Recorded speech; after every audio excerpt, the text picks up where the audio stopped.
වැඩේ පටන් ගමු. අපි යම් පුතේ 7 වෙනි ප්‍රශ්නේ අංක 7.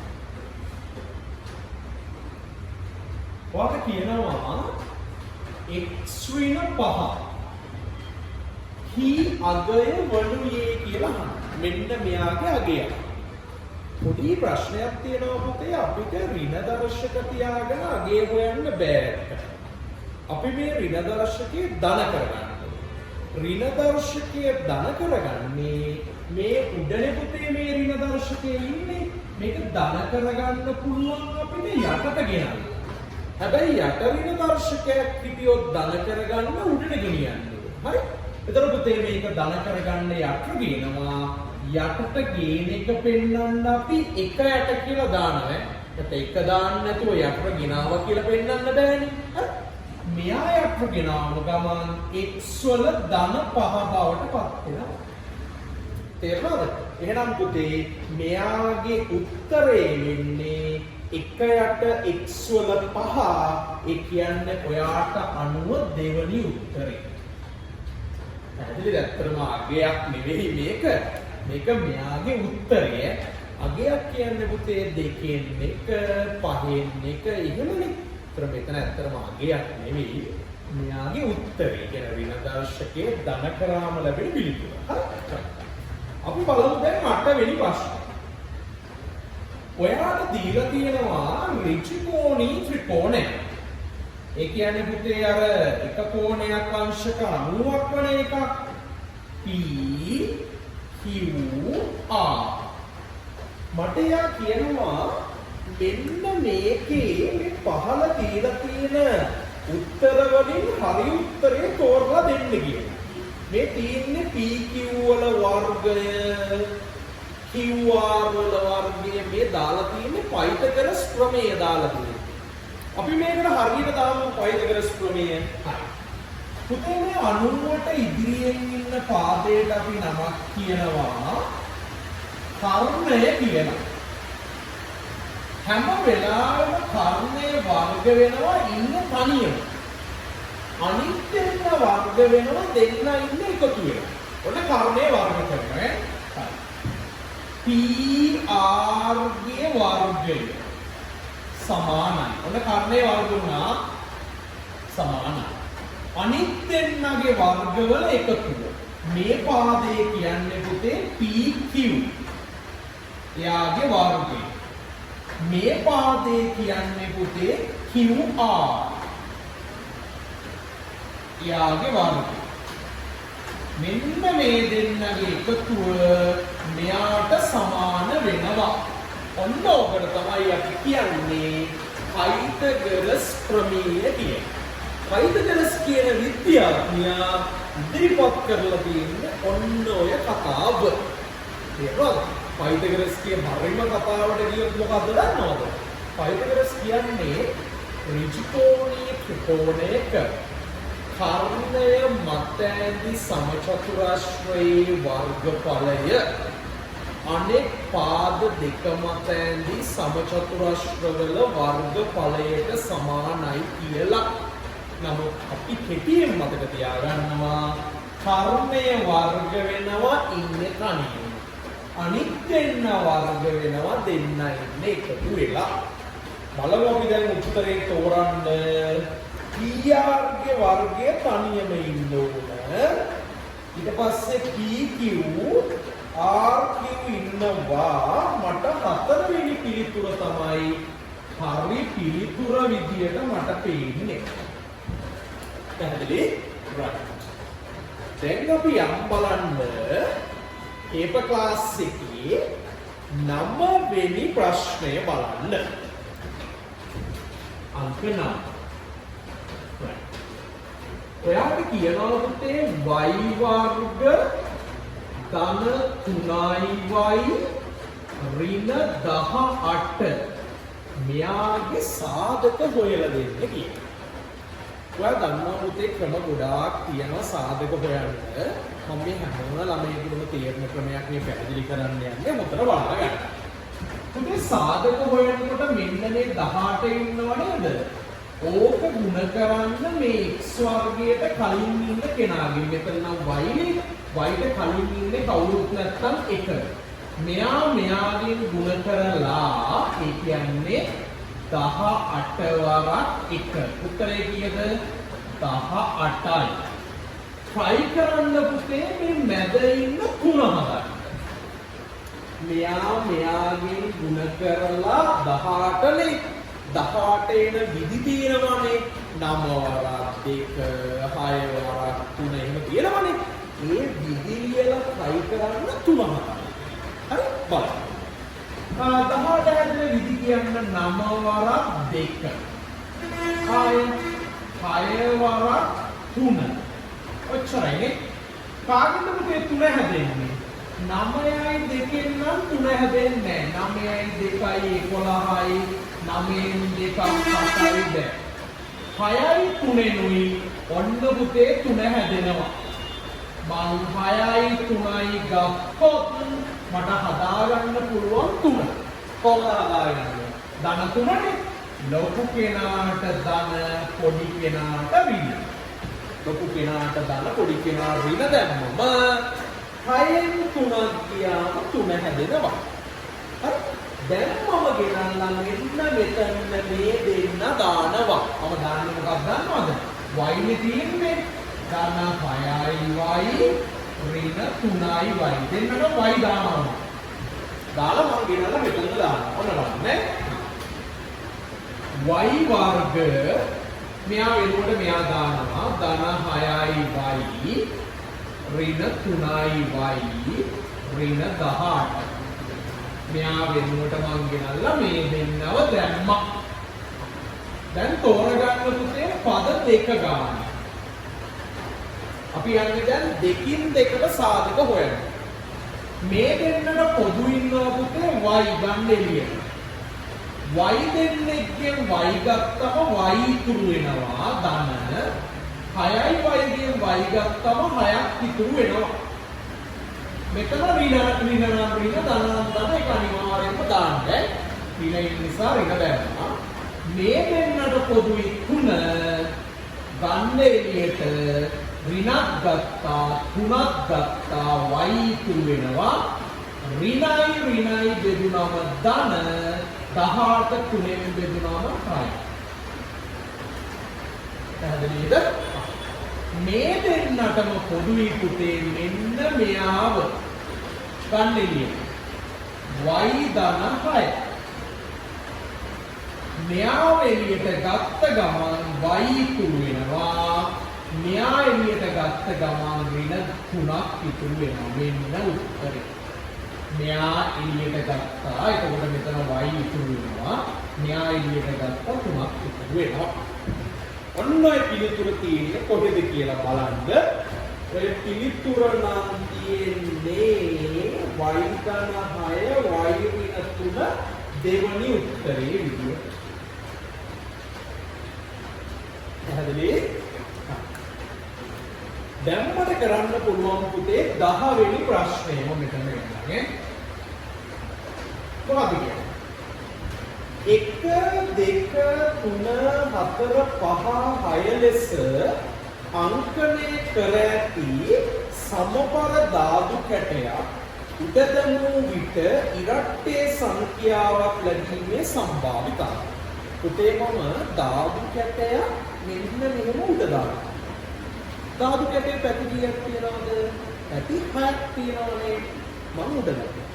ධාතු කැටේ උඩ දැම්මම මට ලැබෙන්න පුළුවන් පුතේ 1 2 1 2 1 3 1 4 1 5 1 6 මට ඔන්න ඒක ලැබෙන්න පුළුවන්. ධාතු කැටේ උඩද. ඕකෙන් යා මගෙන් අහන්නේ මොන සංඛ්‍යාවක්ද? ඉරට්ටේ සංඛ්‍යාව. මොනවද ඉරට්ටේ කියන්නේ? දෙකෙන් බෙදෙන එක. 2 4 6 වගේ ඒවා. ඕනේ ඉරට්ටේ වෙන්නේ ඔක්කොම කීයද පුතේ? ඔක්කොම 6යි. 6න් ඉරට්ටේ ඒවා 3යි සුළු වෙනවා. 3ට 3 ඒවා 1යි. 6ට 3 ඒවා 2යි. උත්තරේ 2. නේද? ඔන්න ඔය ප්‍රශ්න ටික තමයි පුතේ ඔතනින් ගොඩ දාගත්තේ. හරි අඩුපාඩු හදාගන්න. හරි කට්ටිය හරි දාගන්න.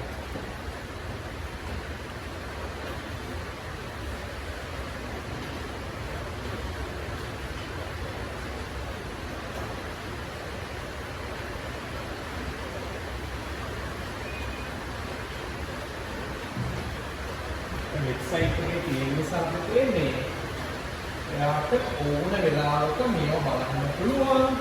නැවත මේවා කරන්න පුළුවන්. තේරුණාද? ඉතින් මොකද සමහරවිට වැඩ ටික කරන්න ඕන. ඒක ක්ලාස් වල ටික කරන්න ඕන. මහන්සි වෙන්න වෙනවා. හරි. අපි දැන් බලමු ඊළඟ ප්‍රශ්නයට. 11 වෙනි ප්‍රශ්නේ. මිනිත්තුවකින් 5න් 3ක් තප්පර කීයද? මිනිත්තුවක් 1 minute නේ.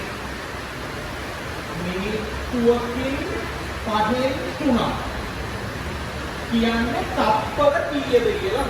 මේ චුටි අවුලක් තියෙනවා. මිනිත්තුවකින් 5න් 3ක් තප්පර කීයද කියලා අහනකොට මේ මිනිත්තු තප්පර කරගන්න දෙපේ. තේරුණාද? මිනිත්තුවක් කියන්නේ තත්පර 60. තත්පර 60 මම S කියලා දානවා. ඕකේ 5න් 3ක් නේ. 5ට 5 ඒවා 1යි 60ට 5 ඒවා 12යි. 12 වරක් 3 කීයද? 36යි. තත්පර 36ක්. මිනිත්තුව හරි මිනිත්තුව පහකට දෙකලා 3ක්. මිනිත්තුවක් කියන එකට ගන්න බෑ තප්පර වලින් ගන්න නිසා තප්පරකට ගන්න වෙනවා. අපි තෝස් වෙනවා. මොකක්ද අහන්නේ බලන්න. V සමානයි U ගන්න FT සූත්‍රයේ කීව උක්ත කරන්න තනි කරන්න කීව. පුතේ මෙතන කීව තනි කරන්න කියලා කියන්නේ රයිට් වැඩේ. තනි කරන්න කවුද කරදර? F කරදරයි U කරදරයි. මෙයා තනි කරන්න පුතේ ළඟම ඉන්න කෙනා නෙමෙයි ඉස්සල්ලා නැති කරන්නේ. ඈතින් ඉන්න කෙනා. දාන්න මෙයාව මෙහෙට. දාන්න. V ධනයු මෙහෙට ගියාම ඍණයු සමානයි FT. දැන් ඉතින් මොකට ඊවල තනි කරගන්න ඕන දෙපැත්තම F කින් බෙදන්න. ඒ ෆයින් කරන්න බෑ මට දැන්. F ටෙස්ට් කැපිලා යනවා එතකොට. මට එනවා V ඍණ U බෙදීම F සමානයි T කියලා. එහෙනම් පොතේ T ඔක්ත කරොත් එන්නේ V ඍණ U බෙදීම F. හරි? 13 ටැංකියක ධාරිතාවේ ඝන මීටර් 3ක් වේ. ඒ ජලයෙන් පිරී ඇති විට එහි අඩංගු ජල ප්‍රමාණය ලීටර් කීයද? පුතේ කියනවලු ටැංකිය. ඉතින් මෙහෙම ගමුකෝ. මේ ටැංකියේ මෙන්න මෙහෙම කතාවක් තියෙනවා. මේ ටැංකියේ පුතේ ධාරිතාවය 3යි ඝන මීටර්. ධාරිතාවය කියන්නේ මේකේ ද්‍රවයක් තියෙනවනේ නේද? ධාරිතා කතා කරන්නේ ද්‍රවත් එක්කනේ. මට ලීටර් වලින් හොයලා දෙන්න. පළවෙනි කාරණේ මොකක්ද පුතේ? ඔයා දන්නවා නේද? ඝන මීටර එකක් කියන්නේ ලීටර් 1000ක් කියලා. ඔයා පැහැදිලිව දන්නවා. ඝන මීටර එකක් කියලා කියන්නේ ලීටර් 1000යි. ආයක කියන්න දෙයක් නැහැ. හරි. එතකොට මෙතන තුනක් තියෙන්නේ. එකක් කියන්නේ 1000ක් නේ. තුනක් බලන්නේ ඉතින් 1000ෙන් තුන කරන්නේ. එතකොට එනවා 3000යි ලීටර්. එහෙනම් ඝන මීටර 3ක් කියන්නේ ලීටර් කීයක්ද? 3000. right. 17. විද්‍යාත්මක අංකනේ ලියලා දෙන්න. බිංදුවයි දශම බිංදුවයි බිංදුවයි 6යි 3යි 4 විද්‍යාත්මක අංක. පුතේ විද්‍යාත්මක අංකණයේ ඉගෙනකොට පළවෙනියටම බිංදු තිබිලා බෑ. එක සංඛ්‍යාවක් තියෙන්න ඕනේ. ඒ කියන්නේ 2 හරි 3 හරි 1 හරි මොනවා හරි එකක් තියෙන්න ඕනේ. එහෙනම් මම ඔන්න බලන්න චුටි වැඩක් කරනවා. මම පුතේ එක මෙහෙට ගේනවා. මොකද මට ඕනේ එක සංඛ්‍යාවක් ගන්න. ඔන්න 6 වෙනකම් ගේන්න. බිංදු වැඩක් නැහැ කියවනේ මම. 6 වෙනකම් මෙහෙට ගේනවා. එතකොට පුතේ ඔන්න 6 ආවා. දශම 3යි 4යි ඉතින් මේ පැත්තේ ඉන්නවා උලක් නෑ. 3යි 4යි ඒ පැත්තේ. මෙයා මෙහෙට ගෙනාවා මෙයා මෙහෙට ගෙනාවා. පුතේ අපි ගෙනාවේ 3 දෙනෙක්. 3 දෙනෙක් ගෙනාව නිසා අපි 1000කින් ගුණ කරන්න බැහැ දෙහා පැත්ත. 3 දෙනෙක් ගෙනාවොත් ඉරයට 1000ක් දාන්න වෙනවා. ඇයි 1000කින් ගුණ කරනවනේ මෙතන. එහෙනම් යටට 1000ක් දාන්න එපා. උඩ දාන්නේ ගැඩේ උනානේ. යට 1000 තියන්න ඕනේ. මේක කෙටියෙන් මතක තියාගන්න. 3 දෙනෙක් මෙහෙට ගෙනාවොත් ඉරයට බිංදු 3යි කියන්නේ 1000ක් දාන්න. දැන් ඔහොම තියාගෙන බෑනේ පුතේ. 6.3.4 මට 1000 ලියන්න ඕන 10 බලයක් විදියට.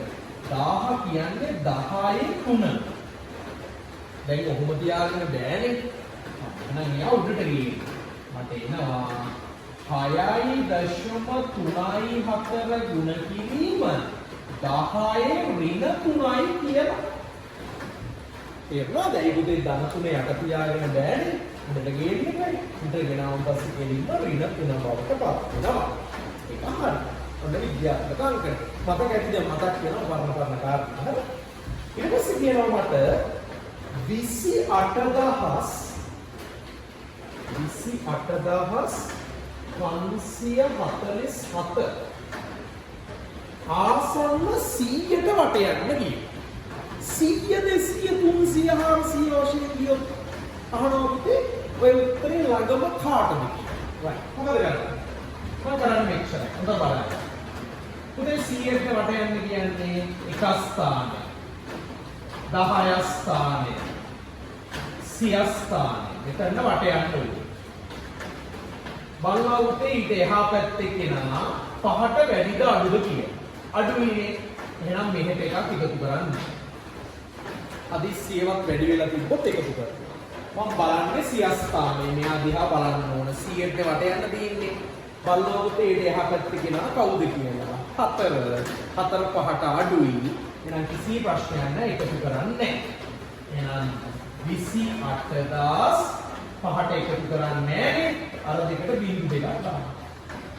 කියදෙන්නේ 28500 100 200 300 400 විදියට ගියොත් 28547 ළඟම 28500ට. පැහැදිලි? මේකත් අට. ඊළඟට මට කියනවා මෙන්න මේක ප්‍රසාරණය කරලා දෙන්න කියලා අංක 5. මොකක්ද ප්‍රසාරණය කරන්න කියන්නේ x ධන 3 වාරයක් x ඍණ 2. පුතේ ප්‍රසාරණය කරන ක්‍රම ගොඩක් තියෙනවා. ඔයා කැමති ක්‍රමයකට ගියාට ප්‍රශ්නයක් නැහැ. මෙයාගෙන් මේ දෙන්නම මෙයාගෙන් මේ දෙන්නම right. x ගෙන් x වර්ගය ධනයි ඍණයි ගුණ වුණාම ඍණ x දෙකෙන් 2x එයාගේ වැඩ ටික හරි. ධනයි ගුණ වුණාම ධන 3x ගෙන් 3x ධනයි ඍණයි ගුණ වුණාම ඍණ 3 වරක් 2 6. හරි. x ගෙන් x වර්ගය ධනයි ඍණයි ඍණ 2x ධනයි ධන 3x ධනයි ඍණයි ඍණ. දැන් x1 පුතේ මේක තව චුට්ටක් සුළු කරගන්න පුළුවන් මේ දෙන්නා ඍණ 2x ධන 3x ඉන්නේ. පුතේ ඍණයි ධනයි ඉන්නකොට සුළු කරන්නේ කොහොමද? ලොකු එකෙන් පොඩි එක අඩු කරලා ලොකු එකේ ලකුණු. ලොකු එක ඇවිල්ලා 3x 3x කෙන් 2x ගියාම 1x ලොකු එකේ ලකුණ දාන්න. තේරුණාද? මෙතන එනවා ඍණ 6යි කියලා. ඔන්න ප්‍රසාරණය කරා. තේරුණා? ලොකු එකෙන් පොඩි එක අඩු කරලා ලොකු එක ලකුණ. තේරුණා? දැන් මට කියන්නකො මේ වැඩේ මාර ලේසියිනේ. බලන්නකො මේ කොහොමද කොච්චර ලේසිද කියලා. ඔයාලා පුතේ ගෙදර ඉඳලා මහන්සි වෙනවා නම් වැඩ කරනවා නම් මේක ගේමක්ම නෑ. ඒ කියන්නේ අවංකව මේ වැඩේ හරි ලේසි. හැබැයි මේ අර පොඩි ඒ කාරණාවලට අවශ්‍ය දැනුම තියෙන්න ඕනේ. බලන්න මාර ලේසි. දැන් නිකන් හිතෙනවා තමන්ට නිකන් ඇත්තටම අනුගාමනට යන්න පුළුවන්. ඒක ඕලෙවල් දරුවෙන්න රයිට් මම ඒක ගත්තස අවුලක් නැහැ. මම ඒක ගන්නවා. ඒ කිසිම ප්‍රශ්නයක් නෑ. දැන් ගොඩ වැඩි. මේකයි කතන්දර. තේරුණා? දැන් උදේ ඔයාලට ලොකු අවස්ථාවක් මොකද දීලා තියෙන්නේ. නැද්ද? දැන් මට හිතන්නකො දැන් අපි වෙබ්සයිට් එක හදලා දැන් ඒකට අපි මේවා අප්ලෝඩ් කරලා තියෙන්නේ. ඕන වෙලාවක ගිහලා දරුවෙකුට බලන්න පුළුවන්. හරි. ඊට පස්සේ තමන්ගේ වැරදි දේවල් තහවුරු කරගන්න පුළුවන්. ඔයාලට මේ පේපර්ස් ටික ලැබෙන්න දීලා සලස්සලා තියෙන්නේ. දැන් මේ මොන වැස්ස මොන ප්‍රශ්න තිබ්බත් දැන් මේකත් ෆුල් ක්ලාස් එක කරන්න බැරි වුණත් අපි දැන් මේ ටික අප්ලෝඩ් කරනවා ඔයාලට බලන්න. ගැන ඇත්තටම අපි මාර ගේමක් දෙන්නේ. ඒ මෙච්චර මහන්සිලා මොකක්ද කරන්නේ? ඔයාලා ගොඩ දාන්න. ඔයාලා මේ ඉන්න මට්ටමේ තව ගොඩක් උඩට යන්න දෙන්න. ශාන්සි කරන් දෙන්න මේ කරන්නේ. වැඩි. සහත්තක මේ ගේම් එක ගහන්න දෙන්නේ. ඒක අමාරුයි. ඒක මාර ලේසි. අනිත් සබ්ජෙක්ට් වගේ මේ මැක්ස් මාර ලේසි. ඔයාලා සම්පූර්ණ ගේම් එකක් ගහන්න පුළුවන්. තේරුණා නේද? right. අඩුපාඩු හදාගන්න, හරි ඒවා හරි දාගන්න. ඔච්චර එකක්.